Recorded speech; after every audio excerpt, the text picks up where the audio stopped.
तो सॉल्व करेंगे हम लोग मैथ्स का क्वेश्चन पेपर को। और ये हमारा होगा क्लास 9 के लिए, जो कि 2026 में आया हुआ है एनुअल एग्जाम में। ठीक है, फाइनल एग्जाम में जो क्वेश्चन आया वही क्वेश्चन हमारा है। तो आइए हम देखते हैं क्या आंसर होगा और कैसे हम आंसर कर पाएंगे। तो ये जो क्वेश्चन पेपर है ना, इसमें 2 पार्ट्स है। आप देखिए, पहला तो हमारा मैथमेटिक्स पार्ट्स है और दूसरा हमारा साइंस का पार्ट है। ठीक है, तो इस वीडियो में ना हम लोग केवल मैथमेटिक्स वाले पार्ट को कवर करेंगे। तो दूसरा वीडियो जो होगा उसमें हम लोग साइंस का पार्ट को कवर करेंगे। तो पहले आइए हम देखते हैं मैथमेटिक्स में जो हमारे क्वेश्चन है उसका आंसर क्या होना चाहिए। तो देखिए, यहाँ पे सबसे पहले क्वेश्चन हमारे पास कहता है कि निम्न में कौन अपरिमेय संख्या है। कौन है जो अपरिमेय है? अपरिमेय संख्या जिस जो रूट के अंदर रहता है, जिसका रूट नहीं निकलता है। तो यहाँ पर आप देखेंगे तो इसका रूट निकल जाएगा। तो कि 4 का रूट निकलेगा 2 और 9 का रूट निकलेगा 3।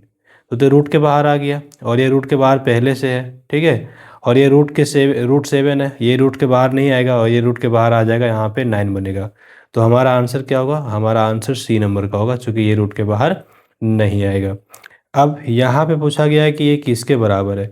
तो सिंपल है ना, अभी देखिए यहाँ पे बार लगा हुआ है, तो इसको क्या करना पड़ेगा, आपको चेंज करना पड़ेगा। तो क्वेश्चन तो लेंदी बनेगा। जैसे मान लिया जाए कि x का वैल्यू हमारे पास है 0.1 2 1 2 1 2, ये तो बार बार बार आता रहेगा। तो अब आपको चेक करना है कि यहाँ पे किसको डिवाइड करने से हमारा ये आएगा। तो हमारा जो आंसर यहाँ पे होगा ये होगा सी नंबर का। क्यों? क्योंकि सी नंबर पे अगर हम डिवाइड करते हैं, जैसे हमारे पास 4 है, अगर हम 4 को डिवाइड करते हैं 33 से, तो देखिए क्या होता है। यहाँ पे हम डेसिमल लगाएंगे तो 40 आ जाएगा और ये एक बार में जाएगा। तो कितना आएगा हमारे पास? 33 आ जाएगा। माइनस करने से हमको यहाँ पे 7 मिलेगा और एक जीरो हम और रख सकते हैं, चूँकि डेसिमल लगा चुके हैं। अब ये 2 टाइम्स हो जाएगा तो 66, फिर से हमारे पास 4 बचेगा। अब देखिए हमारा फिर एक बार बन जाएगा। तो यहाँ से क्या हुआ ना, हमारा रिपीटेशन शुरू हो गया, ये रिपीट होने के लिए स्टार्ट हो गया है। ठीक है, तो अभी ना हमको यहाँ पे आंसर क्या करना है, आंसर हमारा सी नंबर का ही सही आंसर होगा।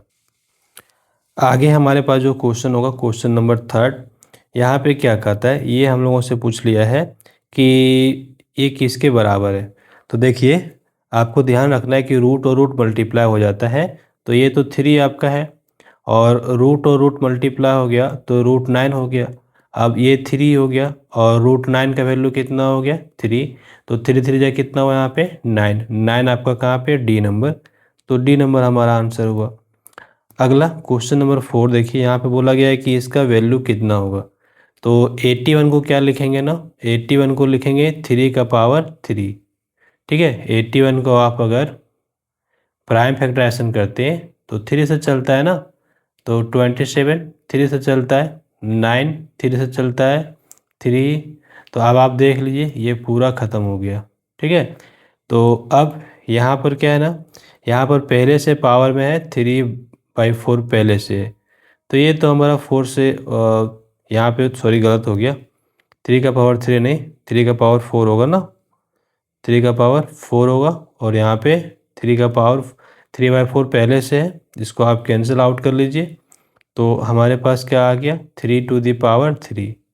अब 3 का पावर 3 मतलब 3 बार लिखना होगा, तो ये कितना आएगा? 27। और ये हमारा कहाँ पर है? ए नंबर पे।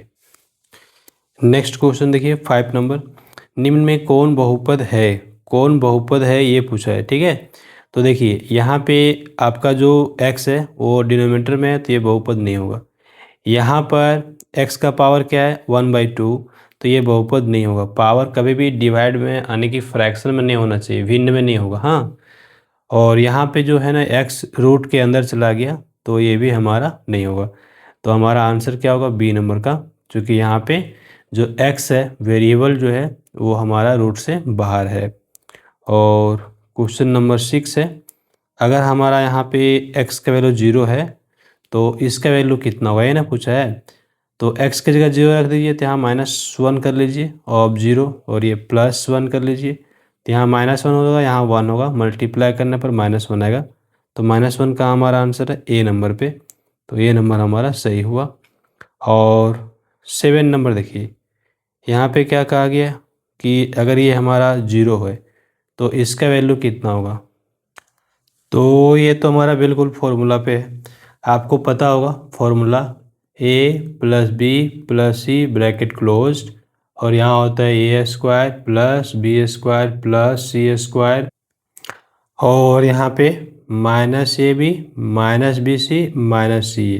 ठीक है, तो अगर इसको जीरो रख दिया, यहाँ पे देखिए क्या क्या है, जीरो कर दिया है ना, तो अगर आप इसको जीरो रख दीजिएगा तो ये जीरो से आपका यहाँ पे मल्टीप्लाई होगा, तो जीरो से कोई भी नंबर को अगर आप मल्टीप्लाई करेंगे तो आपका क्या आंसर आएगा, आपका तो आंसर यहाँ पे जीरो आने वाला है, तो हमारा जीरो आ गया। ठीक है, इसीलिए यहाँ पे पूछा गया इसका मान कितना है, तो हमारा आंसर ए नंबर का यानी कि जीरो होगा।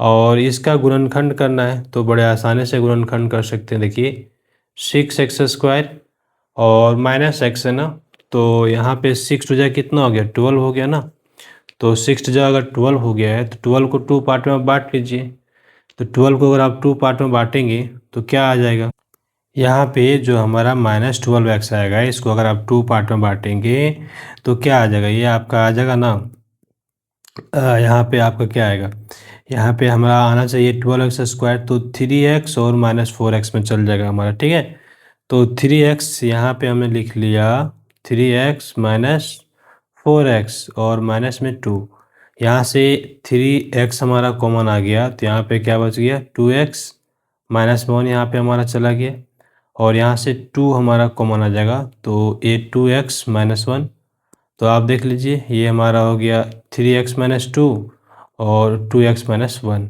ठीक है, तो ये हमारा कहाँ पर है, यहाँ पर हमारा है, यहाँ पे गड़बड़ हुआ है क्या, यस थोड़ा सा गलत हो गया, क्योंकि यहाँ पे प्लस होएगा। ठीक है, यहाँ पे थोड़ा गड़बड़ हो गया, चलिए फिर से बनाते हैं। ठीक है, गड़बड़ हो गया, देखिए यहाँ पे 6x² और इसको हमको बांटना पड़ेगा -4x और प्लस में 3x, तब होगा। ठीक है, अब होगा हमारा, अब ये -2, तब जा कर के हमको यहाँ पे 3x नहीं 2x कॉमन करना होगा।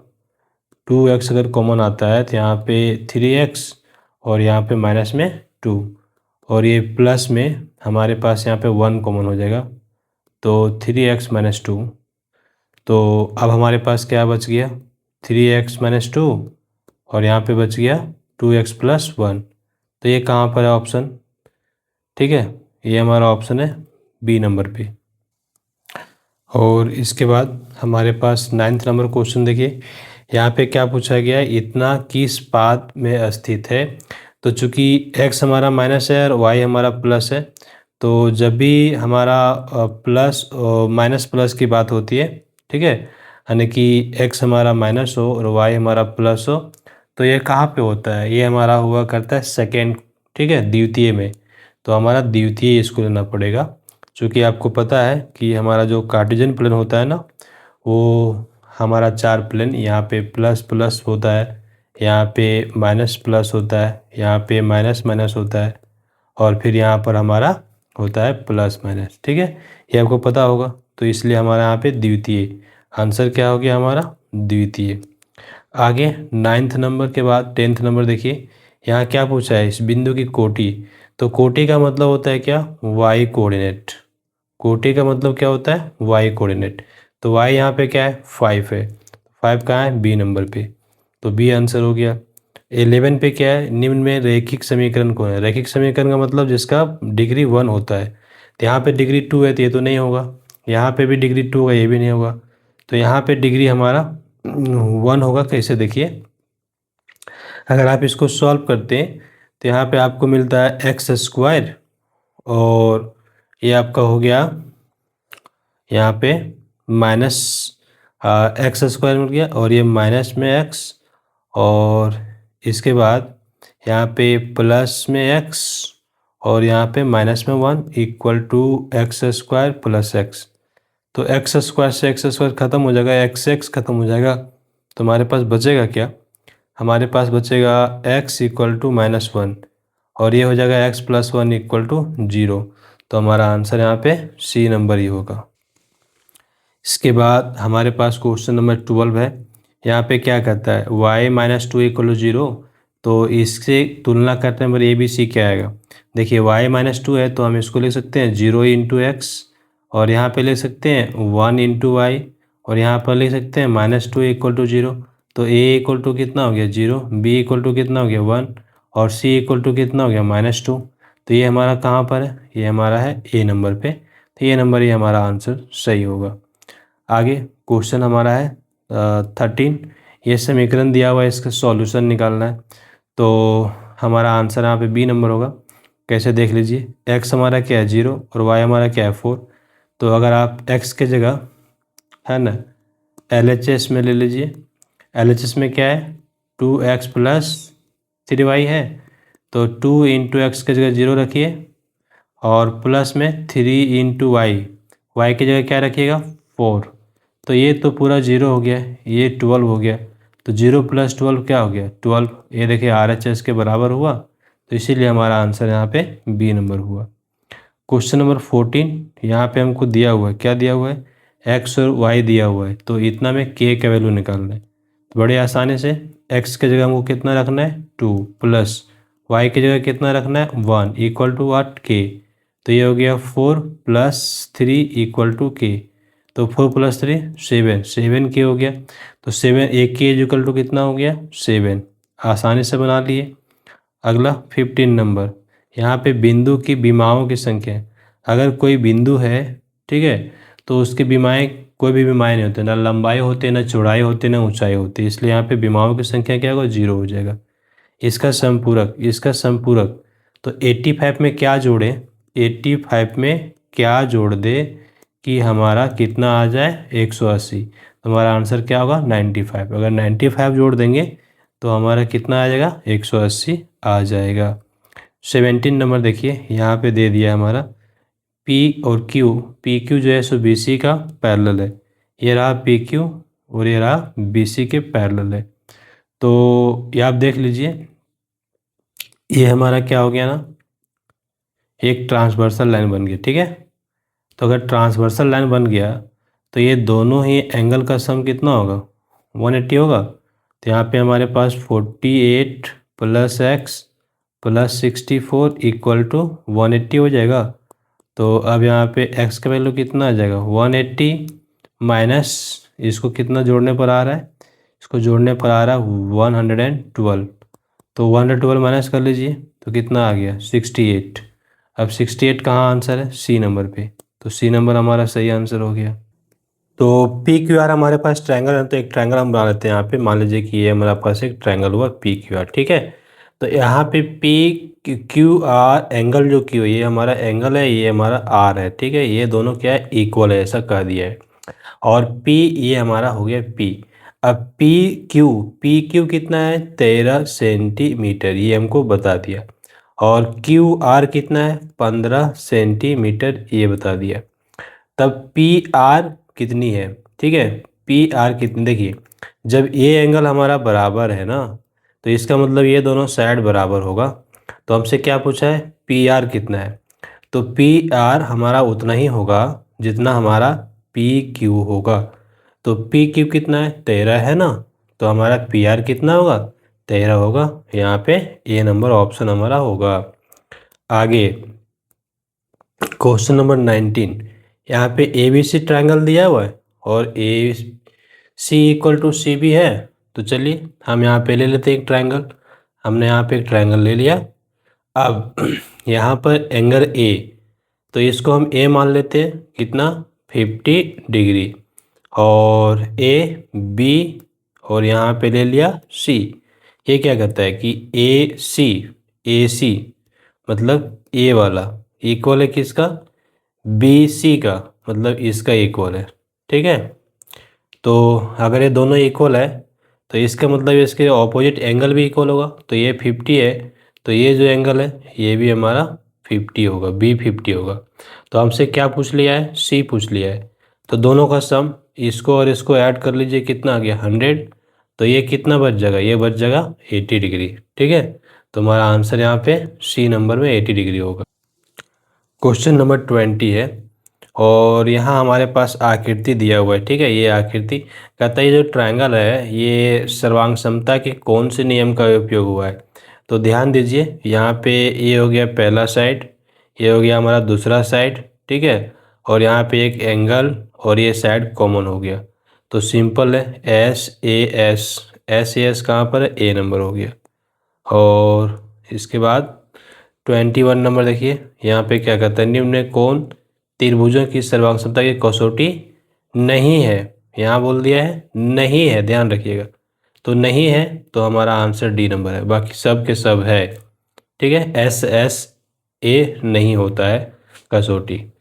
22 क्या कहता है, ये ट्रायंगल जो है ना वो कंग्रुएंट है, तो बी सी किसका संगत होगा। तो यहाँ पे देख लीजिए, बी सी संगत भाग है, तो बी सी यहाँ पर है, तो यहाँ पर ई एफ होगा। क्या होगा, ई एफ, क्योंकि उसी के कॉरस्पॉन्डिंग उसी के संगत है। और एक समानांतर चतुर्भुज में सम्मुख कोण होते हैं, क्या होते हैं, बराबर। ये देखिए समांतर चतुर्भुज है, ठीक है। तो समानांतर चतुर्भुज में जो हुआ करता है वो क्या होता है, हमारा जो सम्मुख कोण है, मतलब ये वाला कोण और ये वाला कोण बराबर होता है, और साथ ही ये कोण और ये कोण बराबर होता है, तो उसको सम्मुख कोण कहते हैं, जो कि बराबर होता है। यहाँ पे आकृति दिया हुआ है, ए बी सी डी एक समांतर चतुर्भुज है, ए सी क्या है, विकर्ण, तो एक्स निकालना है। तो चूंकि ये हमारा समांतर चतुर्भुज है, तो ये वाला जो लाइन देख रहे हैं ए बी, और जो लाइन देख रहे हैं डी सी, वो क्या होगा, पैरेलल होगा। तो पैरेलल होगा तो ये एंगल और ये एंगल आपका इक्वल होगा, कौन सा से नियम से, अल्टरनेट इंटीरियर एंगल से। तो हम यहाँ पे लेंगे 3x + 16 = 55। तो 3x इक्वल क्या होगा, 55 - 16, तो 16 माइनस करेंगे कितना आएगा, 39। तो x का वैल्यू कितना आ गया, 13। 13 कहाँ पर है, 13 हमारा है सी नंबर पे, सी नंबर हमारा सही जवाब हो गया। 25 नंबर पे देखिए, यहाँ पे क्या करते हैं, यहाँ पे ए बी और ए सी इक्वल दिया है, ठीक है। ए बी जो है और ए सी जो है वो इक्वल दिया है, क्लियर। अब कहता है ए बी एवं ए सी का मध्य बिंदु, ये जो डी देख रहे हैं ना वो क्या है, डी और ई मध्य बिंदु है। तो हम लोगों से पूछा है कि डी ई कितना है, 25, डी ई कितना है, 25, तो बी सी कितना होगा, ये समानुपाती में होगा। तो चूंकि यहाँ पर आप देख लीजिए, ये हमारा टोटल कितना है, टोटल हमारा है 40, ठीक है। तो यहाँ आधा कितना होगा, 20 होगा, ओके, हाफ है, मिड पॉइंट है इसलिए हाफ होगा। तो इसका मतलब है कि ये इसका डबल है, तो यहाँ पर जो डी है ना उसका डबल होगा हमारा बी सी। तो 25 का डबल कितना होता है, 50। तो हमारा क्या हो गया, सी नंबर हमारा सही जवाब हुआ। और 26 क्या है, हमारे पास वृत्त का केंद्र है 8 सेंटीमीटर। तो यहाँ पे एक वृत्त बना लीजिए, बना लिए वृत्त, और केंद्र से 8 सेंटीमीटर की दूरी पर स्थित जीवा की लंबाई कितनी है, 30। तो यहाँ पे मान लीजिए कि एक जीवा है, ये जीवा है, और ये सेंटर है, यहाँ से इसकी दूरी कितनी है, 8 है, ओके। तो जीवा की लंबाई कितनी है, 30, तो यहाँ बीच में ये कितना हो जाएगा, 15। तो हमसे क्या पूछा है, त्रिज्या कितना होगा, तो 15 का स्क्वायर और 8 का स्क्वायर, तो 15 का स्क्वायर कितना हो गया, 225, और 8 का स्क्वायर कितना हो गया, 64, और इसका रूट। तो यहाँ पे हमारा कितना हो गया, ये हमारा हो गया 289, और 289 कितना होता है, 17, और 17 कहाँ हमारा है, बी नंबर पे, बी नंबर हमारा सही आंसर हो गया। अब यहाँ पे हमको ना चित्र में x का मान निकालना है, किसका मान निकालना है, x। तो ये हमारा x है, तो आप देख लीजिए ये हमारा क्या है ना, यहाँ पर ये डायमीटर है, ठीक है, डायमीटर है। तो जब भी डायमीटर होगा तो यहाँ पे कोण कितना हो जाएगा, 90 डिग्री हो जाएगा, वो हमेशा फिक्स है, आप ध्यान रखिएगा। इसको बोलते हैं अर्धवृत्त का कोण। तो ये 90 हो गया।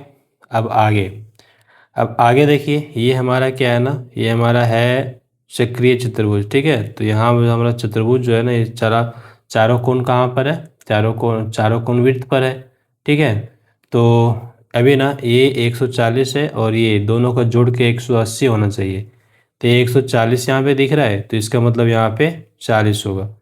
तो अब इस ट्रायंगल को देखिए, ये जो ट्रायंगल है, इस ट्रायंगल में एक 40 है, दूसरा 90 है, तो ये तीसरा कितना होगा, 50 होगा, तभी 360 होगा तीनों जोड़ के। तो हमारा आंसर यहाँ पे बी नंबर 50 डिग्री हो जाएगा। Next question number 28। यहाँ पे देखिए त्रिज्या कितना है, 5 है, और केंद्र से 3 सेंटीमीटर दूरी पर स्थित जीवा की लंबाई। तो एक वृत्त आप बना लीजिए, यहाँ पे आपने वृत्त बना लिया, ठीक है। और त्रिज्या कितना दिया हुआ है, त्रिज्या दिया हुआ, ये मान लीजिए त्रिज्या है कितना है, 5, और यहाँ से ये जीवा है, और जीवा कितनी दूरी है, तो केंद्र से है 3 सेंटीमीटर की दूरी पर है। तो आपको जीवा की लंबाई निकाल लेना। तो आप देख लीजिए ये डिस्टेंस कितना हो जाएगा, ये डिस्टेंस 4 हो जाएगा पाइथागोरस थ्योरम से। तो 4 का डबल कितना हुआ, 8। तो यहाँ पे 8 हमारा क्या है, बी नंबर पे होगा आंसर। 29 में देखिए यहाँ पे क्या कहता है, हमारे पास दिया हुआ है 30 डिग्री, ठीक है। तो ए ओ सी 30 दिया हुआ है, राइट। तो अब इसका उल्टा वाला देखिए, ये एंगल कितना हो जाएगा, ये 360 होता है, तो इसको माइनस कर दीजिएगा तो कितना हो जाएगा, ये 200 कितना होगा, 230 हो जाएगा, ठीक है। तो 230 और 130 को जोड़ने से 360 हो गया।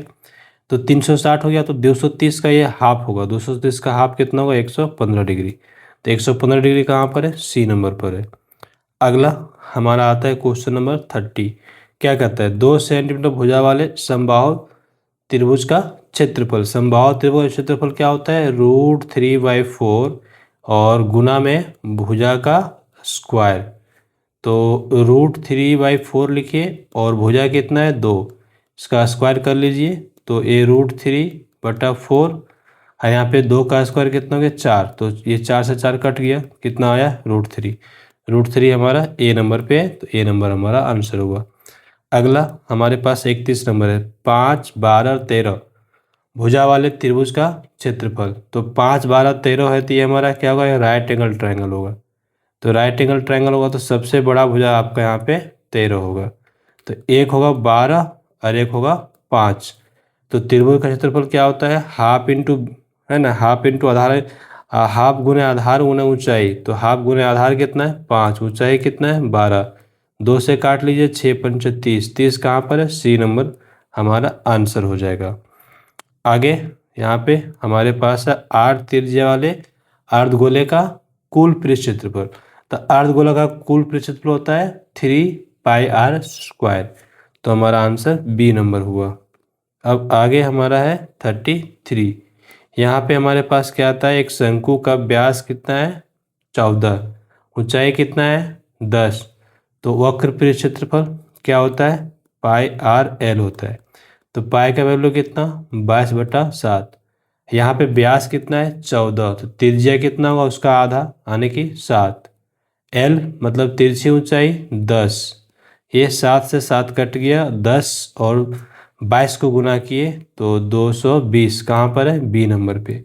तो बी नंबर हमारा हो गया आंसर। क्वेश्चन क्या कहता है, क्वेश्चन कहता है यदि गोले की त्रिज्या दोगुनी हो जाए तो उसका आयतन कितना गुना हो जाएगा। तो गोला का आयतन क्या होता है, गोला का आयतन होता है 3/4 πr³, ठीक है। तो r को क्या किया आपने, 2 गुना कर दिया। तो 3/4 पाई r के जगह अब आपका 2r लिखाएगा, और ये इसका क्यूब करेंगे तो 2 का क्यूब कितना होता है, 8 होता है। तो 8 × 3/4 πr³ बनेगा। तो कितना गुना हो गया, 8 गुना हो गया, 8 गुना, सी नंबर पे हमारा आंसर होगा। आगे देखिए 35 नंबर पे, अर्धगोला गुब्बारा में हवा भरने पर उसकी त्रिज्या 6 से 12 हो गई। 6 था पहले, अब 12 हो गया। तो दोनों अस्तिम गुब्बारे का पृष्ठ क्षेत्रफल का अनुपात। तो पृष्ठ क्षेत्रफल क्या होता है, अर्धगोला है ना, तो अर्धगोला गुब्बारे में हवा भरा गया है। तो पृष्ठ क्षेत्रफल होता है 3πr² और यहाँ हो जाएगा 3πr² तो 3π से तो 3π कट ही गया, तो बच क्या गया, r1² और r2²। तो अब कितना हो गया, r1 हमारा कितना था, 6 से हो गया 12। तो यहाँ हो गया 6 का स्क्वायर कर लीजिए, और यहाँ आप 12 का स्क्वायर कर लीजिए। 6 का स्क्वायर कितना हो गया, 36, 12 का स्क्वायर 144। इसको आप काटेंगे तो ये कितना आएगा, 1:4 आएगा, ठीक है। तो 1:4 कहाँ पर है, ये डी नंबर पर हमारा आंसर हो रहा है। अगला 36 क्या कहता है, वर्ग अंतराल का वर्ग चिन्ह। वर्ग चिन्ह क्या होता है, दोनों को जोड़ करके 2 से भागा दे देना है, ठीक है। तो ये हमारा कितना हो रहा है 145 हो रहा है। चूँकि दोनों को जोड़ने से है ना, ये दोनों को जोड़ने से कितना हो गया 290, ठीक है। उसका आधा करेंगे तो कितना होगा 145, खत्म। अब अगला 37, दंड आलेख में दंडों के निर्माण में निम्न से किनका महत्व है। दंड की लंबाई ठीक है, दंड की चौड़ाई ठीक है, ए एवं बी ठीक है, इनमें से कोई नहीं। यहाँ पर आंसर हमारा होगा ए एंड बी यानी सी नंबर।